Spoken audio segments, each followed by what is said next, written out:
Kita dengarkan kisah Asy-Syu'bi. Syu'bi terkenal seorang ulama tabi'in, menjadi penasehat khalifah. Penasehat khalifah ini zaman dulu kelebihan khalifah-khalifah Islam kita, itu mereka menjadikan penasehat-penasehatnya selalu ulama. Sehingga memang terkontrol terus, terawasi.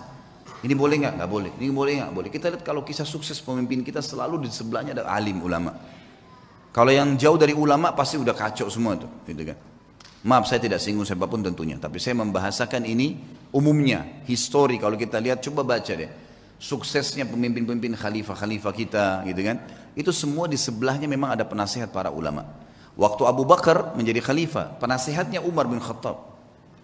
Waktu Umar bin Khattab jadi khalifah, Ali bin Abi Thalib dan Uthman menjadi penasehatnya. Waktu Uthman bin Affan, Abdurrahman yang menjadi penasehatnya Ali bin Abi Thalib dan dan Sa'ad bin Abi Waqqas. Terus begitu, mereka saling meminta orang-orang di sebelahnya jadi penasehat. Subhanallah, khalifah ini sangat terkenal dengan kesolehannya. Abdul Malik bin Marwan namanya. Soleh dia jadikan penasehatnya Syu'bi. Syu'bi seorang ulama yang terkenal, ulama hadits, ulama fikih dan seterusnya. Pernah satu waktu khalifah ini menahan sebagian orang, tapi belum jelas orang ini salah atau enggak. Penjarain dulu deh, gitu kan. Dipenjarain dulu untuk memastikan orang ini salah atau tidak. Gitu. Maka beliau di sebelah khalifah, tidak tinggal diam, langsung menasihatin, mengatakan, ya Amiral Mu'minin, wahai pemimpin orang-orang yang beriman, in kunta habastahum bil batil, kalau anda menahan mereka dengan batil, nggak benar nih, fal haqqu yukhrijuhum, pasti kebenaran akan mengeluarkan mereka. Wa in kunta habastahum bil haqq fal af'u yas'auhum, kalaupun anda menahan mereka karena mereka salah, maka Allah lebih memuji sifat memaafkan. Nasihat yang luar biasa. Maka Abdul Malik pun rahimahullah langsung memaafkan orang-orang tersebut, menyelesaikan hak-haknya orang yang diambil, ya. Betul-betul kebutuhan pada saat itu bukan hal mencuri, bukan hal yang apa ya. Hal-hal yang masih bisa ditoleransi karena memang ada perseruan yang akhirnya masih bisa ditoleransi. Akhirnya dimaafkan oleh Abdul Malik, tapi posisi di sini Syu'bi menasihatinya. Pernah satu waktu Syu'bi ini diutus oleh Abdul Malik bin Marwan menuju ke Kaisar Romawi. Kisah yang kedua tentunya. Pada saat dia pergi ke Kaisar Romawi, teman-teman sekalian pas tiba di sana, Kaisar Romawi heran dengan kecerdasan Syu'bi. Dengan 2 hari di sana Romawi, dia sudah bisa tahu berapa jumlah kamar, bangunan ini dari apa komposisinya, tamannya seluas apa. Banyak hal yang aneh-aneh yang ditahu oleh Syu'bi dalam 2 hari di istananya gitu. Lalu dia kagum dengan kecerdasannya. Maka dia ingin buat kekacauan nih. Dia kirim surat. Surat ini dia bilang kepada Syu'bi, wahai Syu'bi, kasih ini kepada khalifahmu. Jangan buka, kasih ke dia.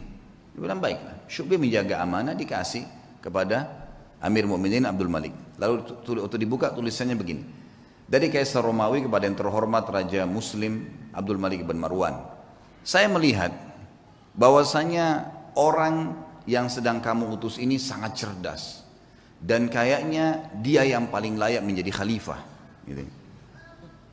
Bahasa begitu. Lalu Abdul Malik ini menutup surat lalu mengatakan kepada Syu'bi, apa kau tahu apa yang terjadi? Surat ini apa isinya? Dia bilang, demi Allah tidak wahai Amir Mu'minin. Amanahnya adalah titipin surat ini kasih ke Amir Mu'minin. Kira-kira kalau kita tahu isi suratnya seperti itu, masa kita mau kasih ke khalifah, gitu ya? Kalau secara akalnya memang dia nggak buka, apa adanya. Dan orang yakin kepada Allah Subhanahu Wa Taala. Sehebat apapun tipu daya yang dibuat oleh manusia, wa makaru wa makarallah, wallahu khairul makirin. Mereka mengatur tipu daya dan Allah juga mengatur tipu daya. Dan Allah sebaik-baik pengatur strategi tipu daya. Mau kemana dia muter-muter? Mau kemana dia buat data-data palsu? Surat-suratnya sampai kemana? Gitu. Ya. Toh kapasitas perutnya cuma makan 2 piring. Tempat tidurnya cuma 1 kali 2 meter. Dan pada saat mati cuma membawa kain kafan. Mau dibawa kemana tuh mobil yang dibeli dari uang haram? Tas-tas bermerek, dompetnya. Makanan-makanan mewah yang dia makan akhirnya jadi kotoran dan jadi penyakit buat dia. Kebodohan, karena tidak faham. Ringkas cerita adalah, kata Syu'bi, demi Allah saya tidak tahu ya Amir Mu'minin. Kata dia, sesungguhnya Raja Kaisar Romawi itu menulis surat mengatakan, kagum dengan kecerdasanmu, dan dia berkata, gitu kan, kalau kamu adalah orang yang paling layak jadi khalifah. Kata Syu'bi, demi Allah yang bermukminin, karena dia belum kenal anda. Kok dia kenal anda? pastilah otomatis dia akan tahu bahwasanya Anda lebih cerdas daripada saya. Lalu kata Abdul Malik, saya sudah faham apa maksudnya. Lalu kemudian dia kirim surat lagi ke Raja Romawi dan dia berkata, kepada dari Amir Mu'minin Abdul Malik bin Marwan dan kepada Kaisar Romawi, apa yang kamu ucapkan itu, ya, sebenarnya sudah saya baca. Kalau kau ingin mengacaukan kerajaan saya, dan ketahuilah, saya dan Syu'bi bersaudara karena Allah dan tidak akan pernah kau bisa masuk di dalamnya. Lalu pengantar surat ini rupanya waktu dia ngantar surat, dia sempat di sebelahnya Kaisar Romawi, dia dengar. Maka dia mengatakan, ya, demi Allah, kata si Kaisar Romawi, tapi dalam bahasa Arab diterjemahkan. Karena mereka juga memanggil Allah, orang-orang Kristen gitu kan.